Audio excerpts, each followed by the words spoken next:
ازيكم يا حبايبي، عاملين ايه؟ النهارده هنعمل كفتة خفيفة وسهلة وسريعة. لو عجبكم الفيديو ما تنسوش تدعموني بلايك وشير. النهارده هيبقى معانا نص كيلو لحمة مفرومة، ولازم اللحمة يكون في نسبة دهون، فأنا حطيت قطعة بس من الدهون عشان تبقى الكفتة جوسي شوية. هنبدأ نحط الكفتة، وهيبقى معانا بصلتين متوسطين معصورين من المية. هناخد التفل وهنسيب المية. بصلتين وسط صغيرين مش كبار، وهنبدأ نحط عليهم ملح، فلفل، بيكنج باودر، شوية صغيرين، كبيبة صيني، وهنحط معلقتين فيجيتار. هنحط كل الخليط ده على اللحمة، وهنبدأ نعجنه كويس. لو ما عندكيش كبة هتفضلي كده بتاع 10 دقايق تعجنيها بإيديكي، ولو معاكي كبة هتضربيها في الكبة لحد ما تعرق بالشكل ده. هنجيب بقى مية البصل اللي احنا عصرناها، وهنجيب ستيك أو شاليمو أو أي حاجة، ونبدأ نصبع بيها الكفتة كده، ومنحاولش نضغط عليها عشان يبقى فيها زي فراغات أو هوا. وهنبدأ نخلص كل الكمية بالشكل ده. انتي بقى لو عندك شبكة زي دي بتخش الفرن تحت صينية. لو ما عندكيش بتجيبي الشبكة بتاعة الفرن، وممكن ترصي عليها الكفتة وتحطي صينية من تحت كده. هنجيب الشبكة بتاعتنا ونجيب فرشة وندهنها زيت من جوه ومن فوق ومن تحت عشان خاطر الكفتة ما تلزقش فيها. وهنرص الكفتة كده وهندخلها على الشواية في الفرن.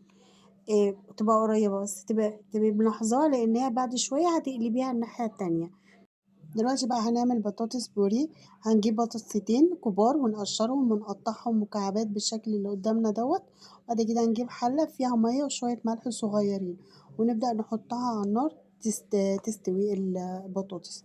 بعد ما البطاطس استوت بالشكل ده كده هنبدأ نهرسها، هي لسه سخنة أفضل لها يعني. وبعد كده هنبدأ نحط عليها قطعة زبدة. هنفضل نقلب كده شوية، وبعدين هنجيب معانا قطعة قشطة بتاعة اللبن البلدي، وهنقلبهم على بعض. وبعد كده نحط رشة ملح ونقلب لحد ما كله يختلط ببعضه. ولو هي تقيلة معانا شوية بنحط معلقتين لبن عشان تخف شوية. هنعمل سلطة حمص يكون منقوع ومن مسلوق من قبلها بيوم.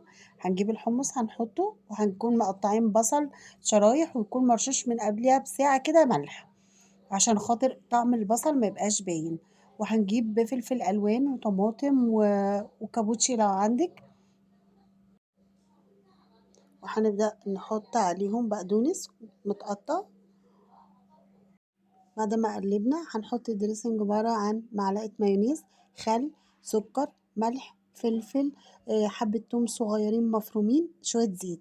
هنبدأ نحط ده كله على الخليط اللي احنا عملناه بتاع السلطة ونقلبه كده. وكده السلطة هتبقى معانا جاهزة. وكده معانا سلطة الحمص بقت جاهزة، والكفتة ما طلعت من الفرن، وبطاطس البيوري. جربوا الفكرة ديت هتعجبكم جدا.